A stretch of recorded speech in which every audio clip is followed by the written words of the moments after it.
8085 microprocessor. We are taking the multiple choice questions on it. The program counter in a microprocessor. So what is a program counter here? See, the answer first of all is keeps the address of the next instruction to be fetched. What does it mean? That we have certain, say, code, assembly language code. Now this instruction is being processed. So the program counter will hold the address of the next instruction to be processed. I hope you got the idea. It holds the address of the next instruction to be fetched.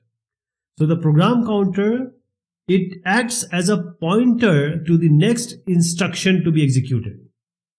So we have 16-bit address. Always it contains the 16-bit address of the memory location of the next instruction. So it will increment. If another line is executing, it will increment to the next one. So it is a 16-bit register, as 8085 has 16 address lines. So we have stack pointer and the accumulator also discussed with it.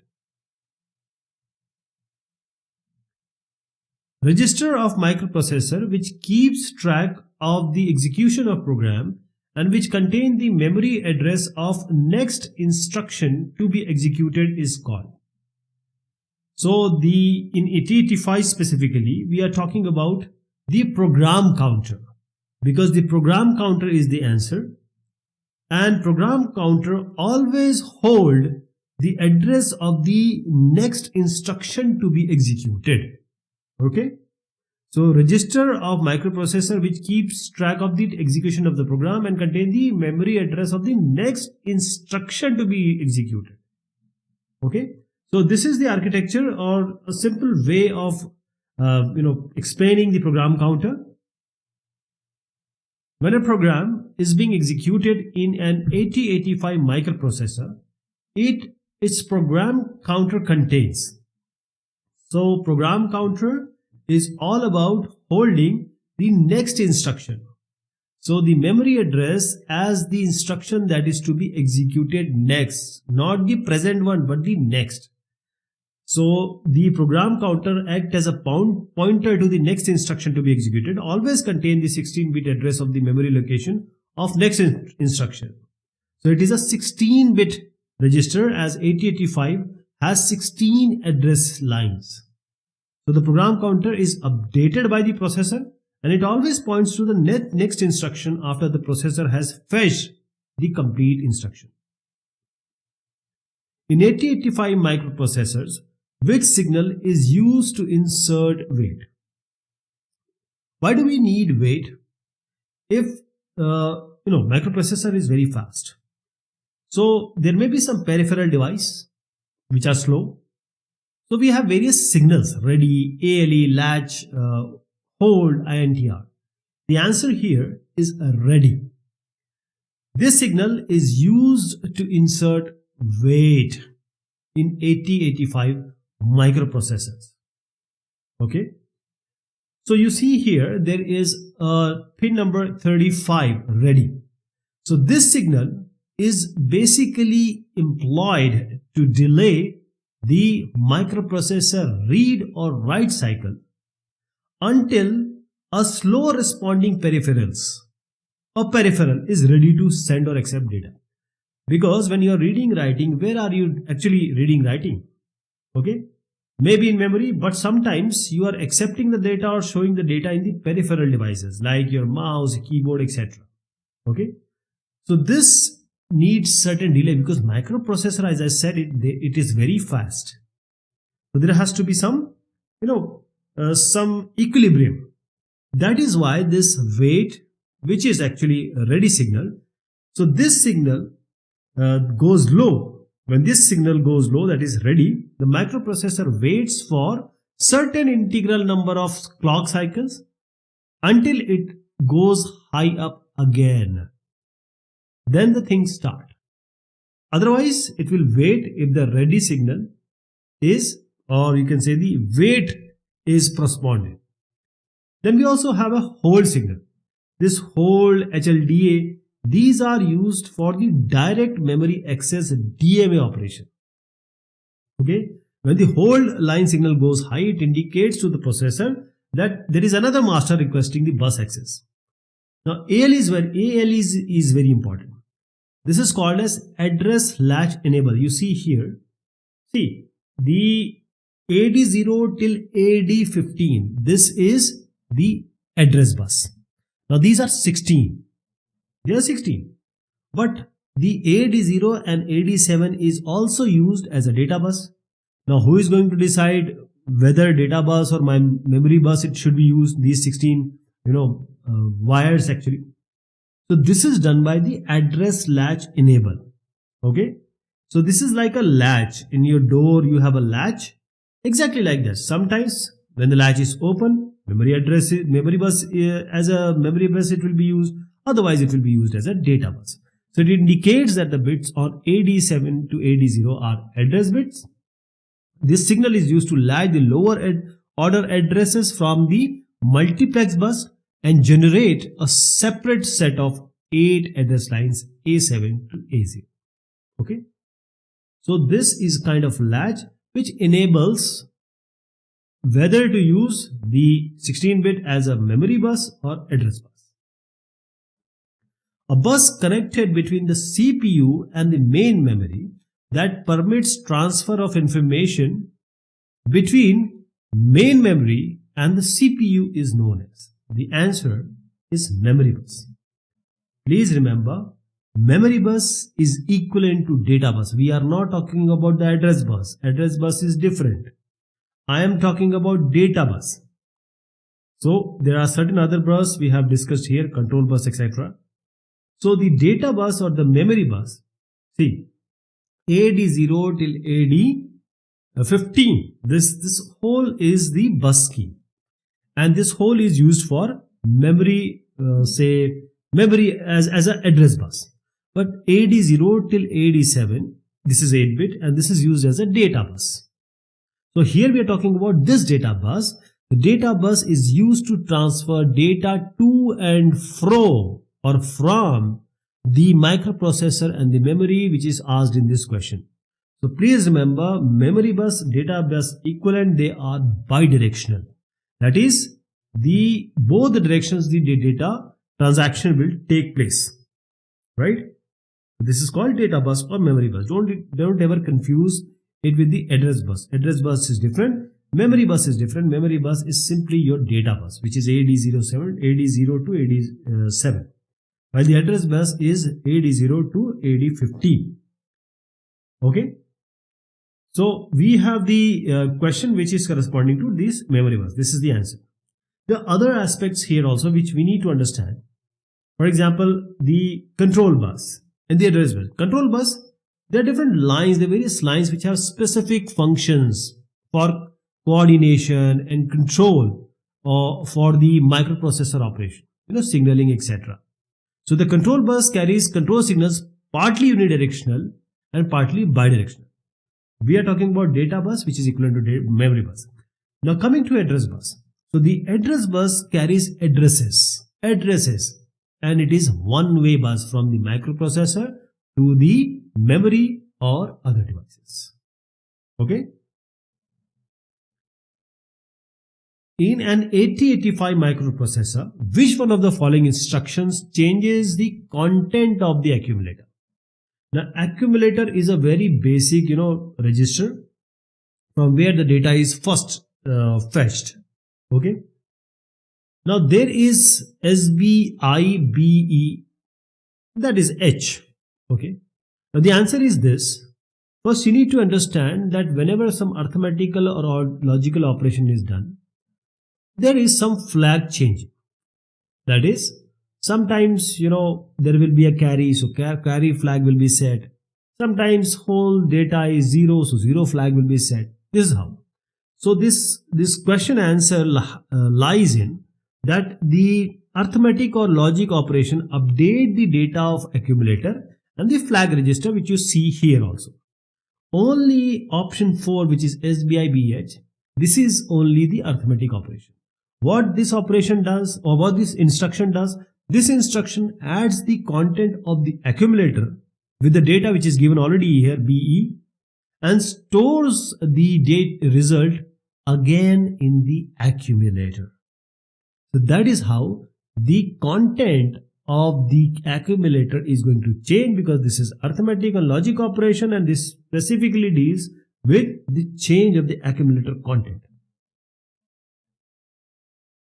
The ALU of a microprocessor performs operation of 8-bit 2's complement operands.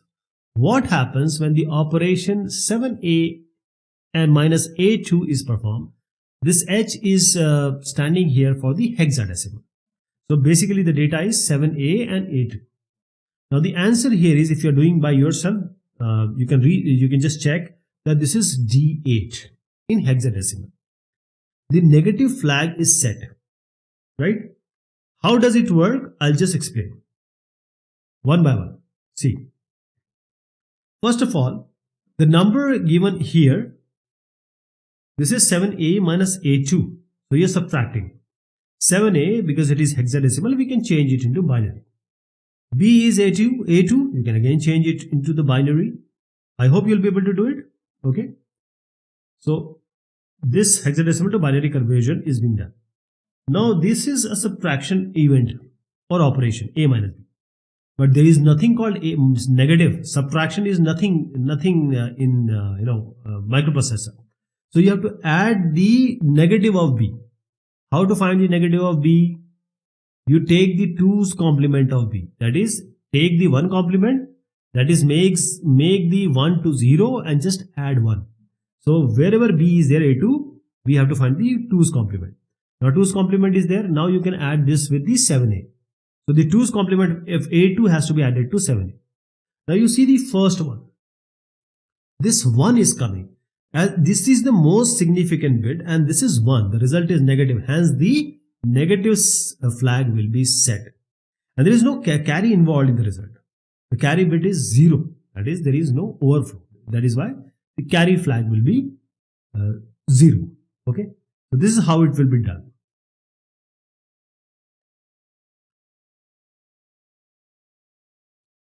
For the 8085 assembly language program given here, the content of the accumulator after the execution of the program is. Now before I go ahead to actually explain it, the answer is 67H. If you're able to do it, it's praiseworthy. But you need to understand each and every instruction first. I'll tell you about the solution in just a bit. See, first of all, MOV will do what?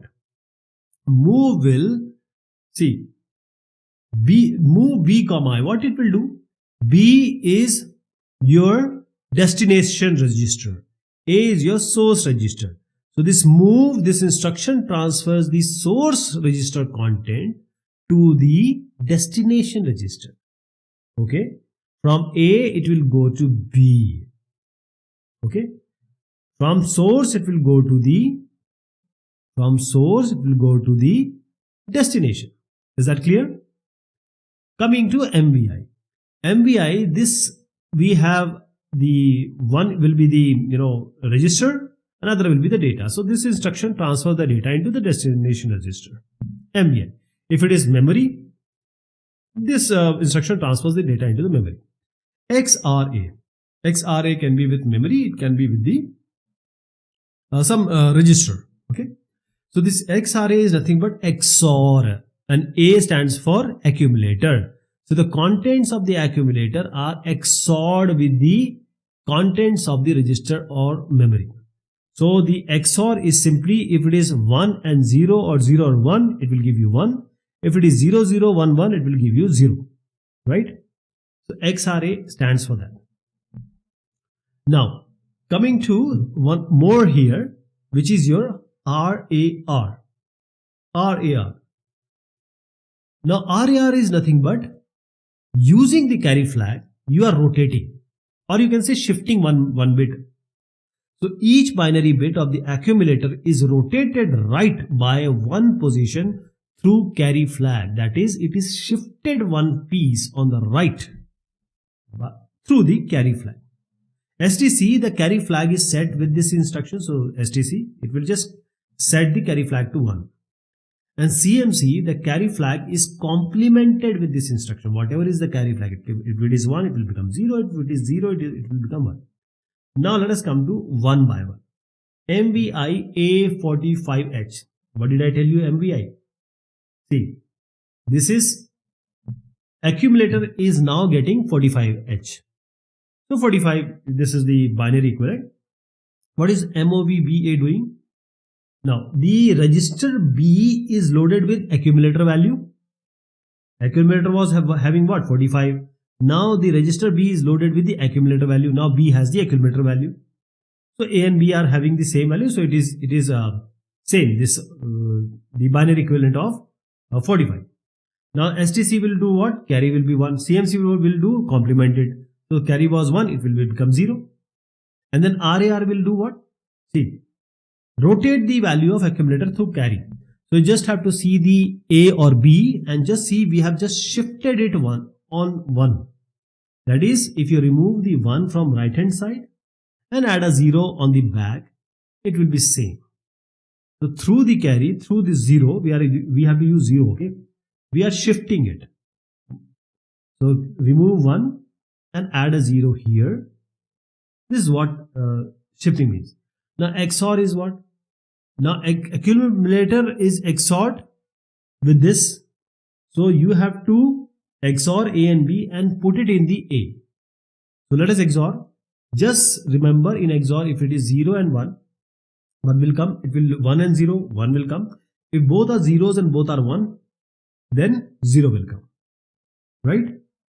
So when you XOR it, I hope you are getting it. 0, 0, 0, 1, 1, 0, 1, 1 and 1, 0 and 0, 1, it will be 1. Then the 67H will come if you converted this into hexadecimal. The clock frequency of an 8085 microprocessor is 5 MHz. If the time required to execute an instruction is 1.4 microsecond, then the total number of T states needed for executing the instruction is. The answer is 7. If you are able to do it, it's very good. But let me tell you what is the concept here. The time required to execute an instruction is given by number of T states or T cycles multiplied by the time period of the clock, T clock. So the clock frequency is already given. Clock is 5 MHz. Frequency is 1 by time. So in order to find the time, you just take the inverse of 1 by 5. That is 1 by 5 you have to take. 1 by 5 MHz. It comes to 0.2 microsecond. Right? So time and frequency are inversely related. Now time of clock we have got. Number of T states we don't know. But we do know that time, what is the actual time required for the instruction, which is 1.4 microsecond. And we have to find T clock, we have already found 0.2. 1.4 microsecond is the total time of execution, and is equal to 1.4 by 0.2. 1.4 by 0.2 is 7. This is the answer.